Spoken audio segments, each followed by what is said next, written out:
Here with Chris Snow, a phenomenal individual, a coach, a speaker, a trainer, runs a big team. And, I want what my objective here is to essentially share with you who is interested in LPT or thinking about, or maybe not even thinking about, making a move to, because you're maybe so entrenched into the current franchise or brand that you're with, that a guy at Chris Snow's level made the move from there to LPT. Why? Well, let's ask Chris about this. Chris, I know that you were with EXP for some years, had a good-sized team. Yep. You had a good-sized downline, and at the end of it, you had to evaluate whether you remained there or you moved over to LPT. And I can't imagine it was an easy decision to make. So I'm kind of curious to know, what was it that caused you to sit up and pay attention to LPT and actually ultimately make the move? Well, I appreciate it, Neil. So I was with EXP for 5.5 years and was really, really happy. When you look at the EXP business model, if you look at an individual and said, did they take advantage of the business model or not? Meaning, did they hit their cap? Did they get the stock awards? Did they take advantage of the revenue share? You would check all three boxes for me. I was very, very fortunate to start building a team. My own local team. I had a team that we brought over, a smaller team, and continued to grow that team while we were at EXP. Through the production awards, I started receiving a lot of shares of stock, and getting that $16,000 stock award every year for hitting icon status for all 5 full years that I was with the company. But the one thing that I did make a part was to help EXP grow. And, I was in the top 1% of revenue share earners, was earning, between $10,000 to $12,000 a month in passive income. And so life was really, really good. I had no reason to think about doing anything different. Really what opened my eyes, I was at a mastermind and was meeting with a number of different team leaders. Some were independent brokerages, some were running large teams. Half the people at this mastermind were already at EXP, and I'm like, okay, well that's good. I'm in the right rooms, and much bigger teams than me. But there were a group of people that had been in this group for a long time, never made the move to EXP, and I just kind of had a chance to chat with a few of them, and they just said, that's really not my jam. It's really not my thing, right? And so I'm like, okay, no big deal. And one of the gentlemen that I was talking to had been with EXP for quite some time, and was really ready to make the move to LPT. And I'm like, well, hey, tell me what's going on. Why would you leave what you have with EXP? And just the conversation going back and forth, showing where LPT was at that time, which is just over a year ago, where LPT was in their infancy and the trajectory that the company was growing. He said, I like to be on the ground floor of things, and I love to be part of a company that has not IPO'd yet. And that kind of caught my attention because I was doing some venture capital stuff and investing in some things that had not IPO'd and seeing big results and big returns on those. So I'm like, okay, well, tell me a little bit more. And as I got to know and understand a little bit more what the LPT business model was, the first thing that I said, and when I came back from the meeting, is I said, well, if this doesn't benefit my team, if my team takes a step back, the individual agent on my team, if they have to pay $1 more or it's not as good of a deal for them, then I'm just going to stop. I'm not gonna move forward. I'll just stop my due diligence at that point. So when I started looking at it from my team members' perspective, the first thing that I saw was that we got rid of the monthly fee that we were getting charged from EXP. It's only $85 a month. It doesn't hurt me, but one of the things that we kept seeing over and over again where the agents were, like, gosh, do I have to pay this? And it's like, yeah, that's your monthly fee to stay with the company. And we could tell that was an issue. And then the second thing that we saw is that every agent at EXP is on an 80-20 split with the brokerage. So my agent, even before, right after the team split's happening, they're still taking 20% out and paying back to EXP. And so they would get to their cap pretty quickly as a team member with EXP, but they may only do 4 or 5 transactions a year. And so EXP is making their full allotment, but the agent, they're front loading a lot of that cap early on in their production. So when I started looking at them, like, well, they'd be on a business builder plan. They're only paying $500 out of each transaction to go towards their cap. And if they only do 4 or 5 deals a year, they're going to save money on their cap. So I looked at it and said, okay, no monthly fee. So that's saving them money. And they're only paying $500 a month or $500 per transaction towards their cap. Okay. The individual agent is going to be doing a little bit better. What kind of marketing are we going to pick up? Some additional things that we don't have access to now. And one of the things that we saw was that we had a great marketing tool of marketing, a whole suite of marketing tools, I guess the better way to say it, with print advertising. And that's something that I've never really done a whole lot of. And so for my agents that want to do something and be a little more proactive instead of waiting for our internet leads to come in, they can get a marketing box. They can go out and door knock. They can put stuff in, coffee shops. They can do some leave behinds with customers that have some stickiness that we've never done before. And my agents that have taken advantage of that marketing, have done well with it and seen success from it. And again, that was something that we just didn't have access to with our current brokerage relationship. So from my agent's perspective, it was a pickup. They were going to save some money. They'd have some additional marketing that maybe they wouldn't have access to, or we really wouldn't, know how to do. And so at that point, I'm like, okay, does this benefit me from a team leader perspective? Am I going to pay more money? Or is it going to put me in the poorhouse? What does that look like? And so I knew the upside. I knew what the upside looked like. Being able to start earning whole shares of stock very early on in the company, as opposed to getting a dollar amount award. And at some point, LPT, that will change, I'm sure. But right now, we're still very early on in this. So every time I get a stock award, it's full shares of stock. So when I looked at that, it's like, okay, I can rebuild back up my stock portfolio with the company. My big stock award is our black badge. So if I can hit that black badge, which is about the same as what I would have done with EXP to get the EXP icon award. So I knew that was going to do. So at that point, I knew that I was going to be getting the stock awards, but I'd also get $15,000 back in marketing credit. So now all of a sudden, my $15,000 that I was paying towards my cap, you know what? It gives me some additional marketing dollars that I didn't have, and I can use those right away. So those were the things that I looked at that opened up my eyes, and I started that due diligence of, okay, is this the right thing? Is this the right time? The interesting thing is, and I'll let you ask some additional questions there, but the interesting thing is that I asked my director of sales, because he was doing a lot of the recruiting to our team. I said, hey, let me ask this: do you find it harder to recruit to EXP when you have to deal with the $85 a month fee?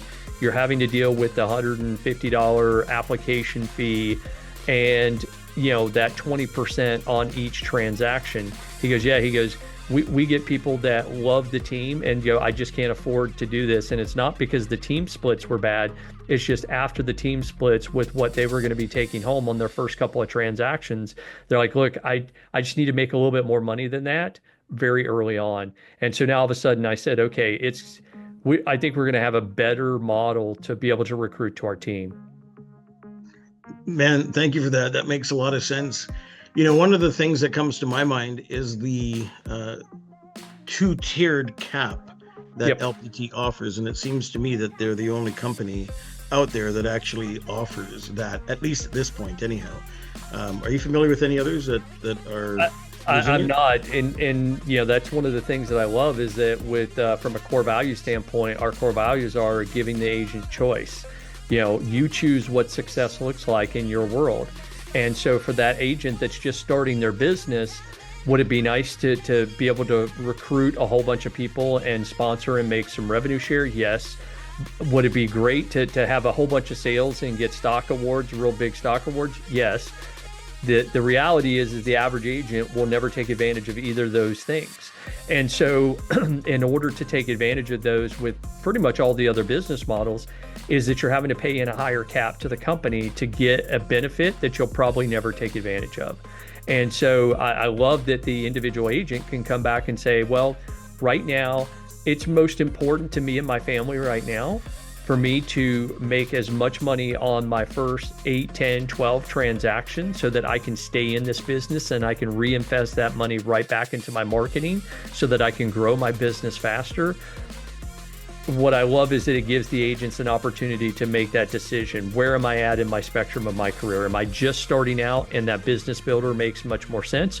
Or am I a seasoned veteran that I've already got, a consistent business coming in and I want to take advantage of the other awards and move over to what we call the brokerage partner plan, which allows you to unlock the revenue share opportunities, the larger stock awards, the ability to get your cap back in the form of a marketing credit, along with the big stock award. So it's not a one or the other, it's a both. So Yeah, that's perfect. And one of the things that I recognized, and I was talking to some EXP people recently, a big dude in the EXP space, as well as Leo, the current CEO. I had a Zoom with them the other day, and it was interesting. Both great guys, and respect them both.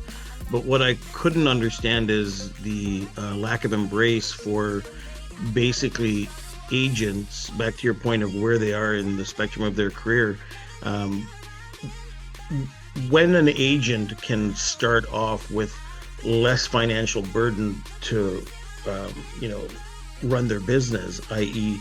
the lower cap, the $5,000 cap for the business builder, $500 per transaction up to 10. And to your point, if they don't make that 10, then it's a relatively low cost to to do your business or to do their business. I think the inherent benefit of having that two-tiered system is that if you start off at that lower tier because you're uncertain or you're joining a team, you don't want to have a heavy hit with the split, you can ascend. There's an ascension model where you can start low, go slow, or if you have a meteoric rise, you can jump to that next level and unlock that next level. You're not forced to start at that higher split or cap and affect your cash flow. So I thought that was a really brilliant platform that Robert Palmer, the founder and CEO, put in place. And I mean, even starting out as a business builder, you still have the opportunity to introduce people to LPT who, if they make a decision that that's going to be best for them and their family, you can still have people name you a sponsor. So you can start to build out the legwork and the framework for a revenue share plan that later on, when you change your plan and upgrade your plan, you can unlock all that revenue share opportunity. But until it makes financial sense to do so, you don't have to pay that higher cap to do it. 100%. And one of the things that I recall hearing from you in one of our conversations was that and maybe you can share the story, you were at a certain level of your downline, certain number of people in your organization, downline, whatever you want to call it. At EXP, it kind of seemingly plateaued. Yeah. Right. And you were talking earlier about your director of growth having a challenge recruiting people to your team as a result of. And now, since you've gone over to LPT, that you've had not only an expansion, almost explosion of agents wanting to be part of your ecosystem on your team, but also your downline, as well as your wives, has expanded significantly. So maybe we talk to that a little bit. Yeah, the most I'd had in my EXP organization was I think it was 230, 240 people. And then it would shrink and go back to 200. Then it would shrink or go back up to, let's say, 210, and then shrink and go back to 180, and then go back up to 1. But I was always pretty level right around 200 people. And I had personally sponsored, I want to say, like 35 people that that were producing agents. And so those 35 had turned into 200 people that I was earning passive income on. And again, on a monthly basis, it's on average about $10,000 a month, which was awesome. But one of the things that I kept seeing was, why are people leaving? Why am I having this fluctuation of people in and out? And I think what ends up happening is people would come to EXP, and the two main reasons they were coming was for stock opportunities and revenue share opportunities. And oh, by the way, yes, I get a $16,000 cap. So if I'm at a traditional brokerage, that's a much lower cap than that they were at before, and they're on an 80-20 split, and maybe that's still a little bit better split than they were on.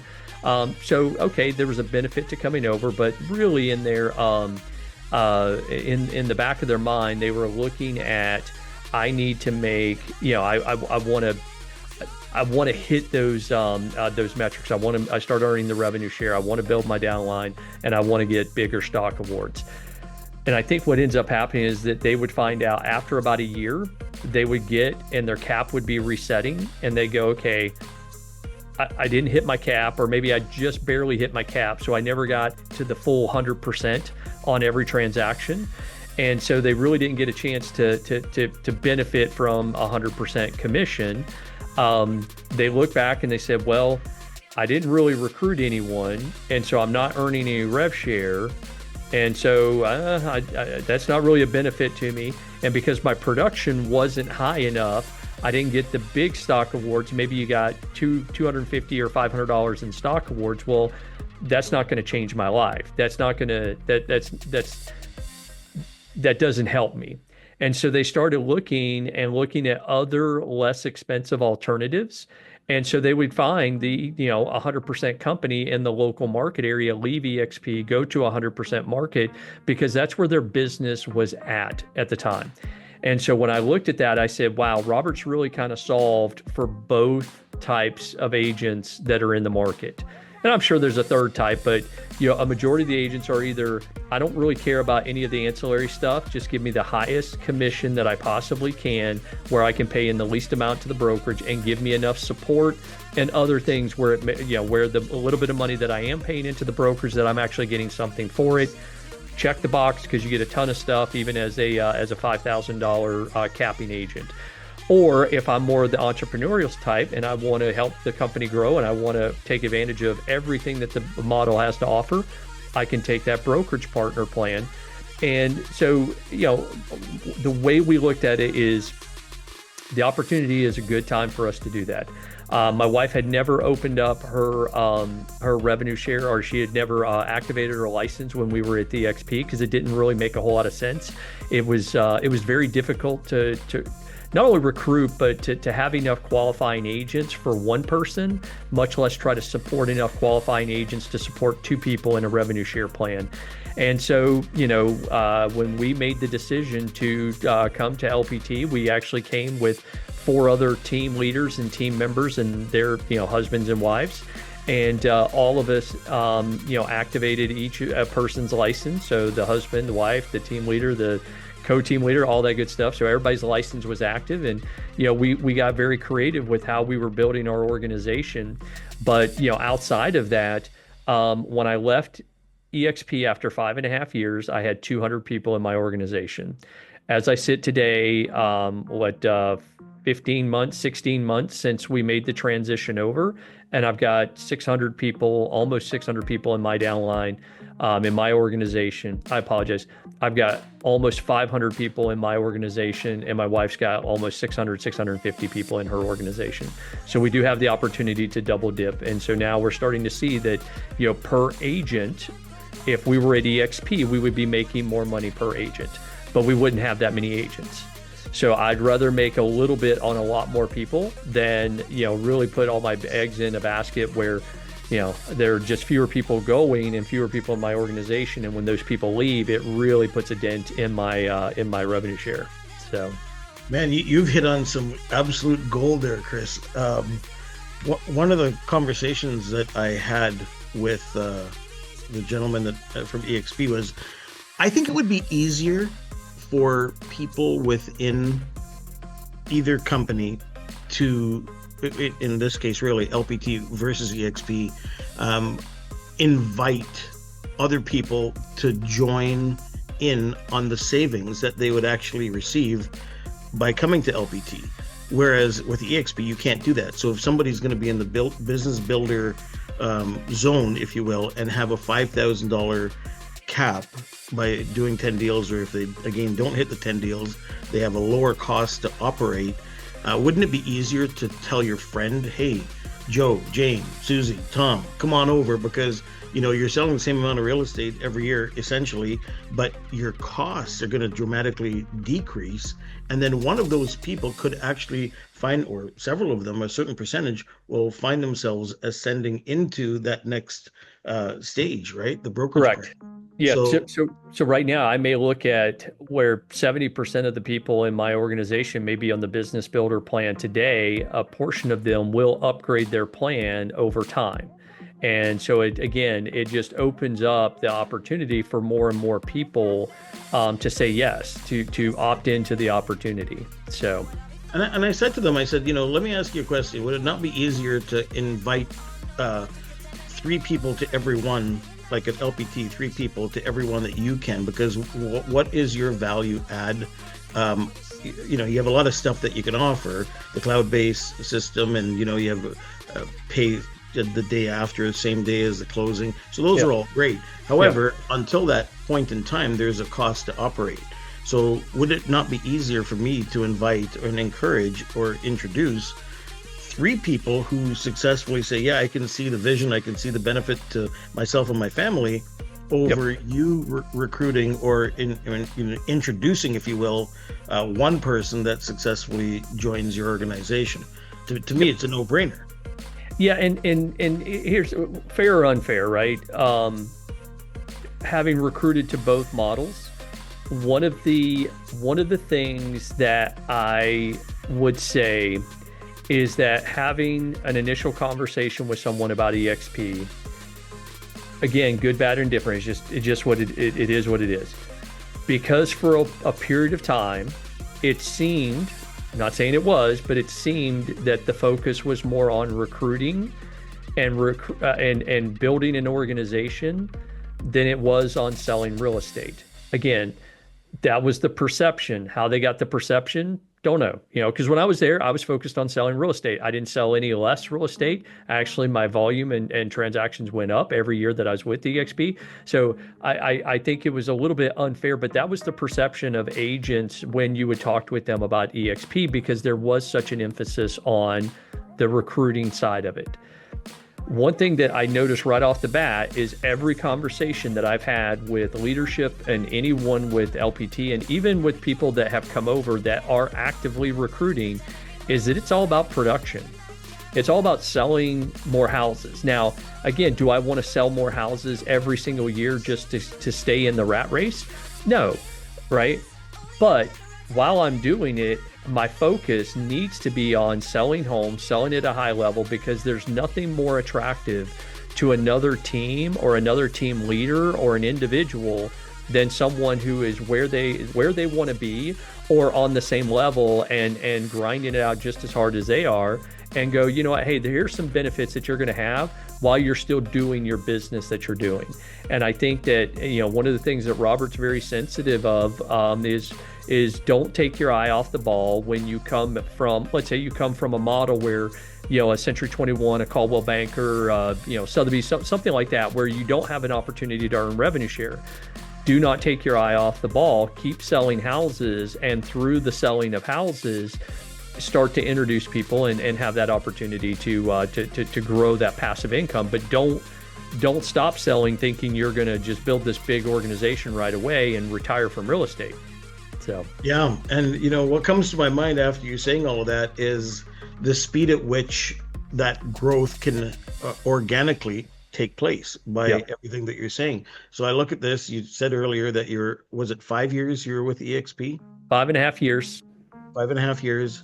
You had around 200 when you got to the maturity of Yep. your organization, and within 16 months, you're now at 500-ish, and your wife is at 650. So there's Yep. 1,150 Yep. people who seemingly, just by you doing what you were doing Correct. over at EXP, has exponentially increased at LPT. Now, one of the things I think is super important here, Chris, is to translate that into actual dollars, not only for today, but if nobody else was added to your organization, nobody Yep. else for the rest of history and time, how that looks from a retirement.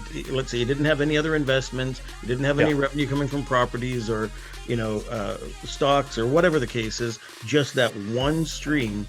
What would that translate to? And this is where the power is.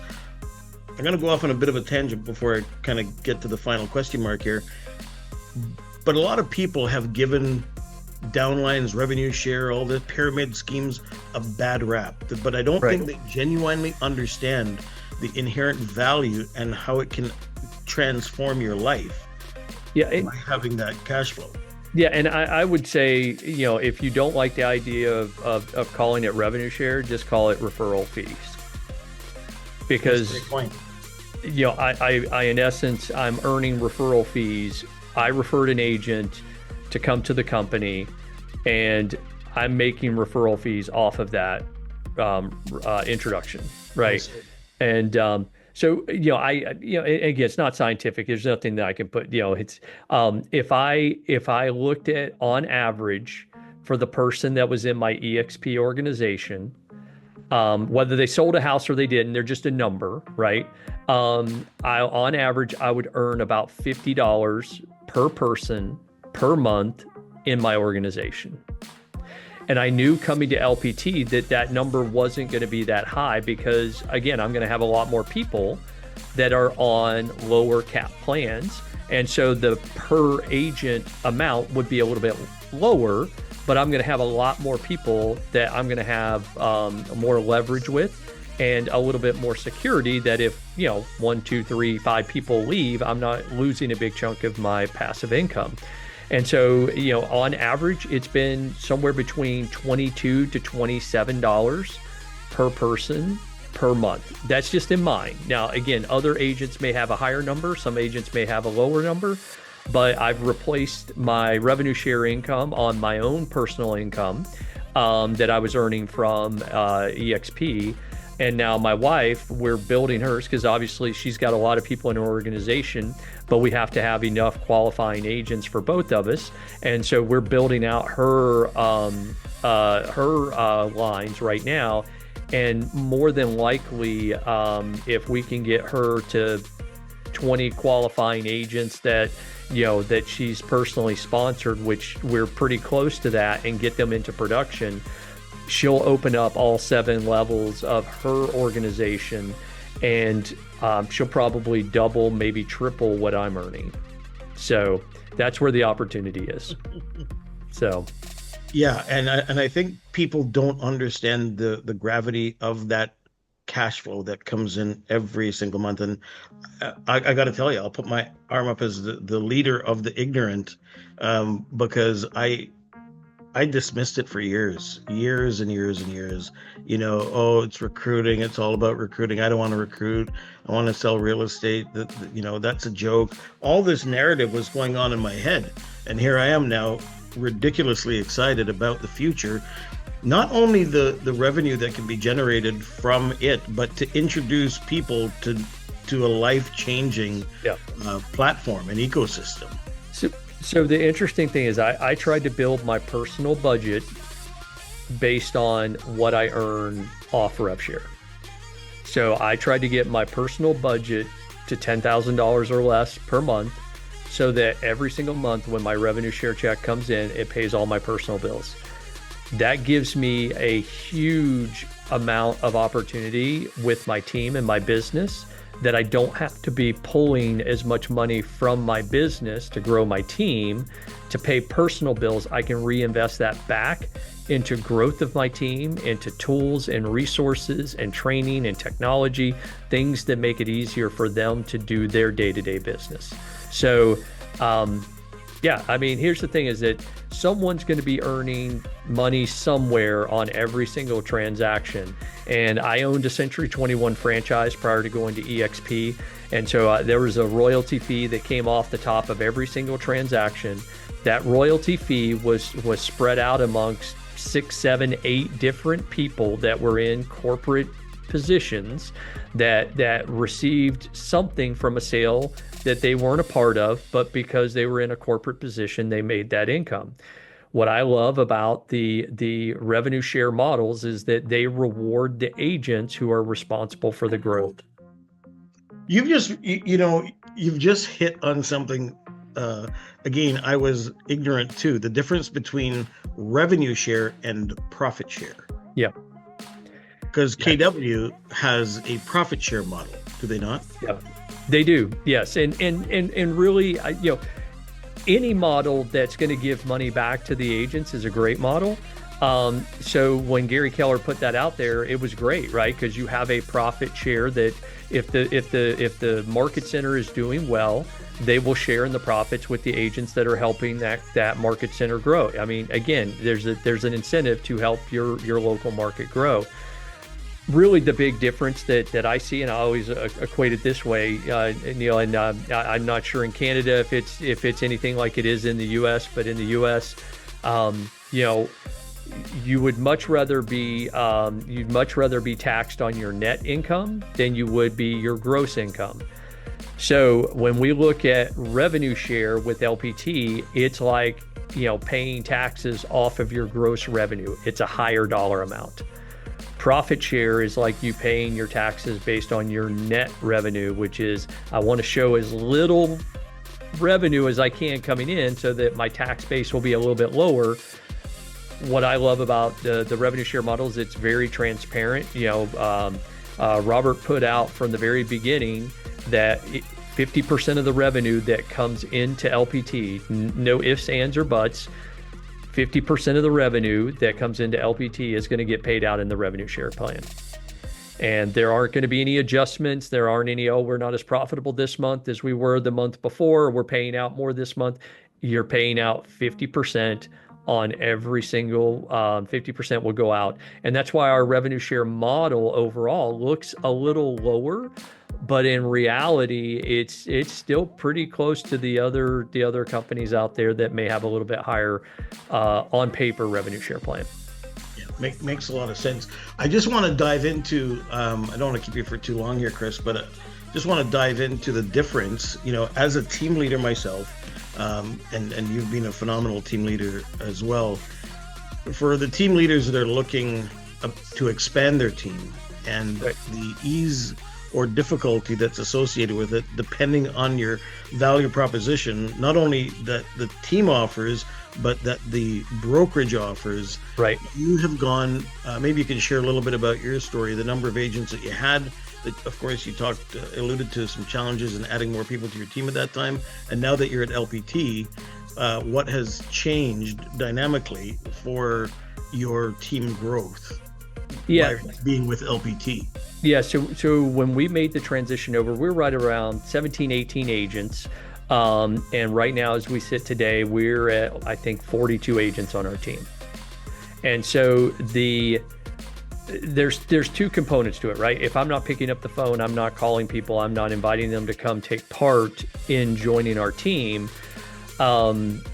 then it doesn't matter. My team isn't going to grow. So if I don't do that part of it, it doesn't matter how good the model is. It falls back on me to do that, right?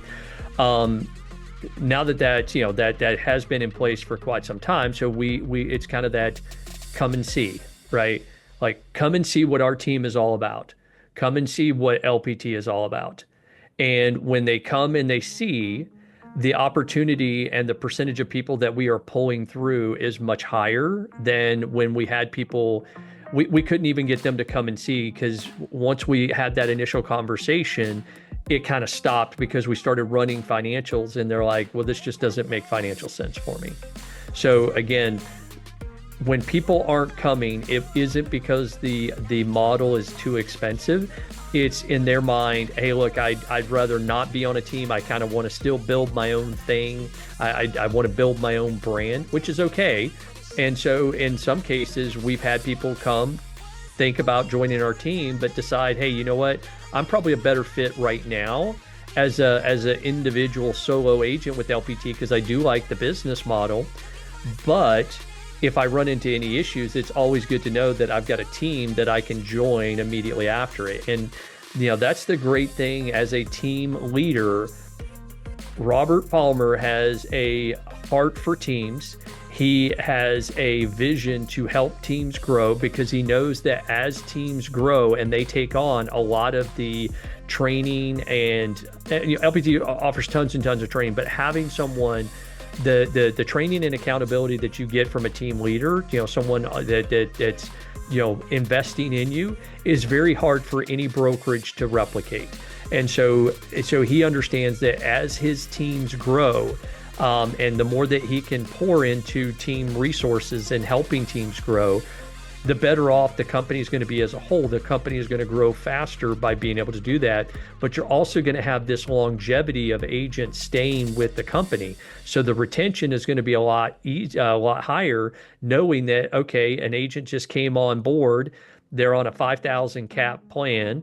They're not seeing the success that they wanted to see. So they plug into a team. LPT is not, they don't lose any revenue from an agent doing that. There's a built-in disincentive for other brokerages when a solo agent decides that they want to go to join a team. That brokerage now goes from a full capping agent to, in some cases, a half capping agent, and in some cases, a quarter capping agent. So that's a lot of lost revenue. So they're not as big on taking people who are already at the brokerage and trying to introduce them to teams. Why? I'm not sure. But Robert's all about helping teams grow. Yeah, no, makes total sense. Is there anything that you can say about moving? We just moved our team. We have 15 people. A lot of it is admin and marketing support. We're really heavy on that. We had 4 licensed agents that we moved over. Of that 15, obviously yours was far more robust in terms of numbers. If just to speak to the benefit of going through the transition or the move, relative to staying in what's comfortable, what's familiar, what's known, and the benefits on the other side, like maybe speak to that, Chris, because I would say that for anyone, there's never a good time to move brokerages. Okay. You're always going to have pendings. You're always going to have active listings. There's never going to be a good time. What you've got to look at is and go, all right, and this is what I found. The pain of moving, the short-term pain of moving, and the frustration that creates is a blip in the grand scheme of things. Your first 2 weeks, 30 days, it's going to feel like you're out of sorts. It's okay. But the next, hopefully 20 years, will far outweigh, the hurdle that you have in making that transition. And I've transitioned from Remax when I was first at Remax. I started my career there. When I left there to start an independent brokerage, it was tough. When we left our independent brokerage to buy into the franchise and bought a Century 21, there was transition that happened. It wasn't easy. When we left there and went to EXP, it wasn't easy. But each time we've made the change, the frustration hasn't changed. It hasn't gone any easier. It's still as frustrating, but the upside keeps getting better and better. And so I would say that, in when you're looking at what is the benefit of making the move now, we're pre-IPO, we're growing super fast. If growth is something that's important to you, getting in while we're still very young is huge. And so now all of a sudden, if we feel like we're going to be 100,000, 120, 150,000 agent brokerage. And right now we're sitting somewhere between maybe 15 and 20,000. There's a lot of growth that's left to happen. And so you can wait till everybody's here and then come and join, or you can come early and be part of the growth. Yeah, great point. And I'll just finish off in saying this. I've been with the same brokerage, Remax, for 40 plus years. Wow. And yeah. I had a brief snippet. There was something called NRS back in the 80s, and then Home Life here in Canada. I don't think they have it in the US. That was a total of maybe 6 months between the two. My first 6 months was with Century 21. My dad was a realtor, thought I should get trained because they had a sweat hog training program back then. I don't know if they still have it today, but nonetheless, for anybody who's thinking about making a move, I was pretty familiar with the ecosystem, the environment, the dynamics, and it felt relatively comfortable. It was like a comfy pair of slippers. 41 years to dislodge and then move into an entirely new cloud-based system. It had my eyes kind of bugged out and open for a while, but once we identified the methodical steps, the sequential steps that were required to transition, it was relatively painless and effortless, man. I got to tell you. And one thing I do want to clarify, because you said it, with coming to a cloud-based company. Technically, I would say yes, we are cloud-based in that we're one brokerage throughout the entire country. But we have a physical headquarters in Orlando. There is a physical training center that is built there that is hosting training for agents, a live training. So it's there.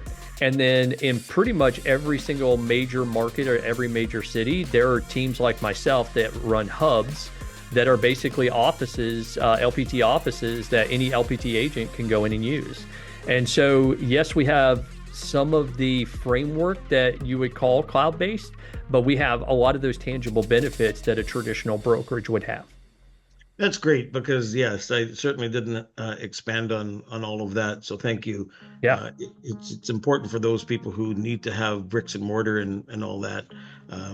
So yeah, I appreciate that, Chris. Any closing words that you could share with people who might be not even realizing that their current circumstances could be significantly improved, and why consider LPT? Well, one, I would say that I've always found it better that the more people that I can have invested in my success and financially aligned with my success, the more successful or the more incentive people have to help me, right? And so that was one thing I will say that really brought forth when I went to EXP, that I had people that were financially incentivized with my success. I will say that coming to LPT has kind of taken it to a different level, just from the standpoint of it's a little bit more of a open environment. And when I say open environment is that